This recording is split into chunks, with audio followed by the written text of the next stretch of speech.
Sir வணக்கம் sir. வணக்கம் sir, பொதுவாக தேர்தல் பிரச்சாரத்தில் கூட்டணி கட்சிகள் தலைவர்கள்லாம் சேர்ந்து பங்கெடுத்து பேசுவாங்க. ஆனால் இந்த தடவை தேர்தல் பிரச்சார கூட்டத்தில் ராகுல் காந்தியும் சரி, ஸ்டாலின் அவர்களும் சரி, 2 பேருமே சேர்ந்து எந்த ஒரு பிரச்சார மேடையிலுமே பார்க்க முடியல சார். அதுவும் இல்லாமல் காங்கிரஸில் மேலிடத்தில் திமுக மேலே சின்ன அதிருப்தியில் இருக்குன்னு சொல்கிறாங்க. அது விளைவாக காங்கிரஸ் தலைவர் திட்டமிட்டு அவாய்ட் பண்ணுறாரா இந்த மாதிரி சேர்ந்து பிரச்சாரத்துக்கு போகிறத அப்படின்னு ஒரு பரவலாக பேசப்படுதுங்க சார். இது எந்த அளவுக்கு சார் உள்ள உண்மை இருக்குது? இப்போ நம்ம தேர்தல் வரப்போகுது, 2026 தேர்தல் வரப்போகுதுன்னொன்னே இந்த கூட்டணிகள்லாம் அமைச்சு இதெல்லாம் பார்த்திங்கன்னா ரொம்ப பலமாக தென்பட்டது திமுக கூட்டணி தான். ஆமாம். இதில் காங்கிரஸ் கட்சி திமுக கூட்டணியில் இருக்குமா இருக்காதாங்கிற மாதிரி கடைசி வரைக்கும் ஒரு போராட்டம் ஓடி இருந்துச்சு. ஏன்னா இன்னொரு பக்கம் பார்த்திங்கன்னா தாவேகா விஜயோட காங்கிரஸோட முக்கியமான தலைவர்கள்லாம் பேச்சுவார்த்தை நடத்திக்கிட்டு இருந்தாங்க. அதே 2 விதமான அணுகுமுறை இருந்ததாக சொல்லப்படுது. ஒரு பக்கம் திமுகவோட இருக்க வேணாம், இப்படியே இருந்தோம்னா கடைசி வரைக்கும் மாப்பிள்ளையாக முடியாது, மாப்பிள்ளை தோழனாக தானே இருக்க முடியும். ஏன்னா கிட்டத்தட்ட 67 ஆட்சி இழந்துட்டோம். நம்ம இருக்க போய் ஒரு 5 சீட்டுக்கும் 10 சீட்டுக்கும் இன்னொரு இடத்துல இருக்க வேண்டியதாக இருக்குது. ஆனால் இந்த பக்கம் இப்படி பார்க்கும்போது விஜயோட பேசும்போது நமக்கு கிட்டத்தட்ட ஒரு 50 தொகுதிகள் கிட்டத்தட்ட வாங்கலாம். விஜய் முதல்ல அரசியலுக்கு வர்றதுனால பெரிய அளவுக்கு இந்த குற்றச்சாட்டுகளும் இல்லை. இதையும் கடந்து பார்க்கும்போது ஒரு பக்கம் பாண்டிச்சேரிங்கிறது ஒரு சின்ன ஸ்டேட்டு, அங்கே விஜய்க்கு ரசிகர்கள் அதிகமாக இருக்காங்க. இந்த பக்கம் கேரளா வரைக்கும் விஜய் ரசிகர்கள் அதிகமாக இருக்காங்க. இது காங்கிரஸுக்கு ஒரு புத்துணர்ச்சி ஊட்டுற மாதிரி இருக்கும் அப்படின்னு இளம் தலைமுறைகள் காங்கிரஸில் இந்த இளம் தலைமுறைகள்லாம் கொஞ்சம் சேர்ந்து வலியுறுத்தும் போது கொஞ்சம் அதிகமாக ஒரு 50 சீட்டு நின்னா காங்கிரஸில் நிற்கக்கூடிய கேண்டிடேட்ஸோட எண்ணிக்கை அதிகமாக இருக்கும் இல்லையா? ஆமாம். அது ஒரு காரணம். அவர்களும் தேர்தலில் ஆக்டிவாக பார்ட்டிசிபேட் பண்ணிப்பாங்க. அதனால் ராகுல் காந்திக்கும் அதில் ரொம்ப ஈடுபாடு இருந்ததாக தான் சொல்லப்படுது. கடைசி கட்டத்தில் பார்க்கும்போது இந்த பக்கம் பிஜேபி, பாமக இந்த கூட்டணி ஒரு பக்கம், அந்த பக்கம் காங்கிரஸ் இருந்தால் தான் எப்படின்னா காங்கிரஸுக்கு எல்லா தொகுதிகள்லையும் பார்த்திங்கன்னா ஓட்டு வங்கி இருக்குது, கூடவோ குறைவோ எல்லா தொகுதிகளிலும் இருக்குது. தென் மாவட்டங்களில் சற்று கூடுதலாக இருக்கும். தனியாக நின்று காங்கிரஸ் ஜெயிக்க முடியாது. ஆனால் எல்லா தொகுதியிலையும் கணிசமாக அவங்களுக்கு குறைந்தபட்சம் ஒரு 5% 3% ஓட்டு விழுந்துக்கிட்டே இருக்கும்.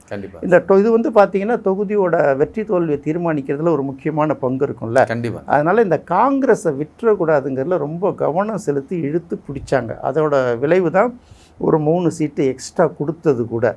ஆனால் இது எல்லாமே பார்த்திங்கன்னா காங்கிரஸில் உள்ள அந்த மூத்த தலைவர்கள் இருக்காங்கல்ல, அவங்க விருப்பத்துக்கு கட்டுப்பட்டு தான் வேறு வழி இல்லாமல் ஒத்துக்கப்பட்ட ஒரு சூழலாக உருவாயிடுச்சு. அடுத்தது எப்போதுமே இந்த கூட்டணி பேசும்போது சிட்டிங் எம்எல்ஏ எம்பி இருக்காங்கல்ல, அந்த தொகுதியும் அந்த சீட்டில் உள்ளவங்களுக்கும் ஃபஸ்ட்டு ப்ரிஃபரன்ஸ். இது பார்த்திங்கன்னா நார்மல், இது ஒரு சம்பிரதாயம்னு சும்மா ஒரு வார்த்தை சொல்லுவோம் பாருங்கள். அதுபோல் அந்த காலத்துலேருந்து தேர்தல் கூட்டணியில் பேசப்படக்கூடிய வார்த்தை. அப்படி பார்க்கும்போது நிறைய தொகுதிகள் மாற்றப்பட்டிருக்கும். உதாரணத்துக்கு இப்போ மயிலாடுதுறை தொகுதியில் காங்கிரஸில் சிட்டிங் எம்எல்ஏ இருந்தவர் ராஜ்குமார். அவரை விட்டுட்டு இன்னொரு ஆள் அந்த தொகுதியில் கொண்டாந்து சீட்டு கொடுக்குற அளவுக்கு அவருக்கு ஒன்றும் பெரிய கெட்ட பேரெல்லாம் இல்லையே. அப்போ ராஜ்குமாரை காலி பண்ணணுங்கிறதுக்கு நோக்கத்தில் தான் நடந்திருக்கு. நான் இப்போ இவரை மட்டுமே உதாரணத்துக்கு சொல்லலை. கடந்த நாடாளுமன்ற தேர்தலில் எடுத்திங்கன்னா திருநாவுக்கரசர் சிட்டிங் எம்பி திருச்சியில் நாடாளுமன்ற தேர்தலில். பொதுவாக திருநாவுக்கரசர் அப்படின்னு பார்த்தீங்கன்னா தமிழ்நாட்டு அரசியலில் அதிமுகவில் தான் இருந்தார், அப்போவே அமைச்சராக இருந்தார். அதுக்கப்புறம் பார்த்திங்கன்னா அவர் தனி கட்சியெலாம் ஆரம்பித்தார். அப்புறம் பிஜேபியில் போனார், மத்திய அமைச்சராக இருந்தார். அதுக்கப்புறம் காங்கிரஸுக்கு வந்துட்டார். இப்போ திருநாவுக்கரசர் போன்ற ஆட்கள் தமிழக அரசியலில் பார்த்திங்கன்னா அவங்கள யாரும் திட்ட மாட்டாங்க. அவர் எங்கே இருந்தாலும் ஒன்றும் பெரிய பிரச்சனை இல்லை, நல்ல மனுஷன்னு ஒரு வார்த்தையை சொல்லிட்டு விட்டுடுவாங்களா. தேவையாளருக்கு முடிஞ்ச அளவுக்கு உதவி செய்யக்கூடிய ஒரு மனிதர், யாருக்கும் பெரிய அளவுக்கு இடைஞ்சல் பண்ணி டிஸ்டர்ப் பண்ணி பார்க்க முடியாது இல்லையா. பெரிய எதிர்ப்போ பெரிய அளவுக்கு குற்றச்சாட்டுகள்லாம் பெருசாக இல்லை. அவர் இருந்தாருன்னா நல்ல மனுஷன் விட்டுறியா அப்படிம்பாங்கள்ல. அப்பேற்பட்ட ஒரு ஆளையே காலி பண்ண முடியும்னா அப்போ இந்த காங்கிரஸ் கட்சி இங்கே கட்டுப்படுத்துறது யார் அப்படிங்கிற ஒரு கேள்வி வரும் இல்லையா. கண்டிப்பாக சார். இதுதான் காங்கிரஸ்காரர்களே வைக்கக்கூடிய ஒரு குற்றச்சாட்டாக இருக்குது. காங்கிரஸ் தலைவர் செல்வ பெருந்தகையே ஒரு பேட்டியில் இந்த தேர்தல் வரைக்கும் தான் நான் தலைவர் அப்படிங்கிறத சொல்கிறாரு. இன்றைக்கி ஹிந்து பேப்பரில் பார்த்தீங்கன்னா கூட அந்த செய்தி தெளிவாக சொல்லப்பட்டிருக்கும். ஏற்கனவே அவர் பிடிக்காம ராகுல் காந்தி தனியாக கூப்பிட்டு ராஜினாமா கடிதத்தை ஏற்கனவே வாங்கி வச்சுக்கிட்டாரு. அதை இவர் எப்படி சொல்கிறதுன்னு தெரியாமல் இப்படி சொல்லிட்டாரு அப்படிங்கிற மாதிரி ஒரு குற்றச்சாட்டு இருக்குது. இது எந்த அளவுக்கு உண்மைன்னு நமக்கு தெரியாது.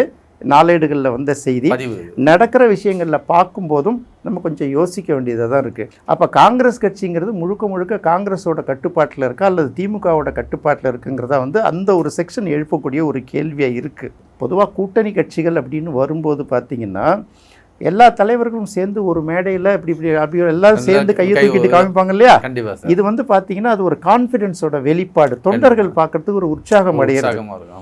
இது வரைக்கும் பார்த்தீங்கன்னா பாண்டிச்சேரியில் இதுக்கு முன்னாடி நடந்த தேர்தல் பிரச்சாரத்தின் போது கூட பார்த்தீங்கன்னா ஸ்டாலினும் பாண்டிச்சேரியில் தான் பிரச்சாரம் பண்ணியிருக்காரு. அந்த பக்கம் ராகுல் காந்தியும் பிரச்சாரம் பண்ணியிருக்காரு. ஆனால் 2 பேரும் சேர்ந்து ஒரே மேடையில் ஏறலை. அப்போ ராகுல் காந்தி வந்து மனசுக்குள்ளே முடிவு பண்ணி அதை வந்து அவாய்ட் பண்ணுறாருங்கிறத காங்கிரஸ் கட்சிக்காரர்களே சொல்கிறாங்க. இப்போ வந்து பார்த்தீங்கன்னா ஒரு லேடியே சொல்லியிருக்காங்கல்ல, ராகுல் காந்தி வந்து பரிந்துரை செய்தும் எனக்கு சீட்டு மறுக்கப்பட்டதுன்னு ஒருத்தவங்க ராஜினாமா பண்ணியிருக்காங்கல்ல, ஒரு மகளிர் ஹசீனா சையத். இது எல்லாமே பார்க்கும்போது இப்போ கட்சி யாருடைய கட்டுப்பாட்டில் இருக்குங்கிற மாதிரி ஒரு பயம் வந்துருச்சு. இது அப்படியே இன்னொரு பக்கம் திருப்புங்க. எடப்பாடியோட பிரச்சாரத்தில் எடப்பாடி தான் ஸ்கோர் பண்ணிட்டு இருக்காருல்ல, ஏடிஎம்கேல சூப்பராக பண்ணிட்டு இருக்காருல. அவர் அழகாக சொல்கிறாரு பாரு, காங்கிரஸை கெஞ்சி கூத்தாடி விலை பேசி வாங்கிட்டு வந்திருக்காரு திமுகங்கிற மாதிரி இந்த பக்கம் குற்றச்சாட்டு வைக்கிறார் இல்லையா?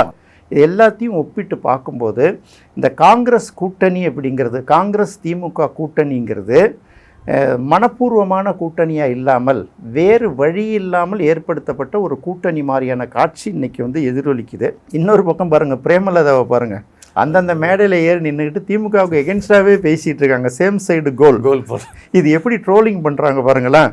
உண்மையை சொல்கிறவங்க கடவுளுக்கு வடிவேல் சொல்கிற காமெடியை வச்சு போட்டுக்கிட்டு இருக்காங்க. இவங்க அதே பேசுகிறாங்க, அதே அவங்க என்ன பேசுகிறாங்களோ பிரேமலதா அந்த பேசுனது அப்படியே வருது மேடையில். நான் அந்த மாதிரி சொல்லவே இல்லைன்னு அடுத்த மேடையில் பேசுகிறாங்க.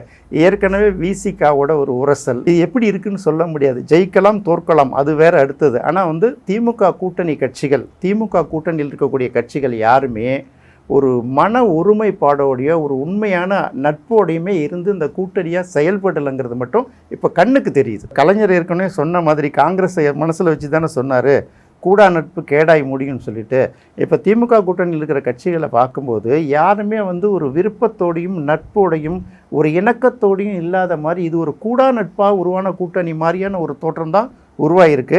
அவங்கவுங்களுக்கும் தனிப்பட்ட முறையில் யாருமே வந்து ஒரு மனப்பூர்வமாக இல்லை. தேர்தல் சந்திக்கிறோம், எப்படியாவது ஜெயிக்கணுங்கிற ஒரு நிர்பந்தம் தான் இருக்கிறத தவிர ஒரு மனப்பூர்வமான அன்பு பரிமாற்றம் அந்த கூட்டணி கட்சிகளுக்குள்ளே இல்லை. இதோட உச்சகட்ட வெளிப்பாடு தான் ஸ்டாலினோட சேர்ந்து மேடையை பகிர்ந்து கொள்வதற்கே நான் தயார் இல்லைங்கிற மாதிரி தவிர்த்துக்கிட்டு இருக்காரு ராகுல் காந்தி. கண்டிப்பாக சார். நீங்கள் கலைஞர் சொன்னதையே மேற்கோள் காட்டியிருந்தீங்க, கூடா நட்பு கேடாய் முடியும்னு. அவர் தீர்க்கதரிசி மாதிரி சொன்னாருன்னு சொன்னீங்க. இப்போ நீங்களும் ஏதோ ஒரு தீர்க்கதரிசி மாதிரி சொன்னதா நான் இதை எடுத்துக்கலாமா என்னன்னு தெரியல. இருந்தாலும் பொறுத்திருந்து பார்ப்போம் சார், யார் என்ன வெற்றி பெறாங்கன்னு. நிகழ்ச்சிக்கு வந்து ரொம்ப நன்றி சார். வணக்கம் சார். வணக்கம்.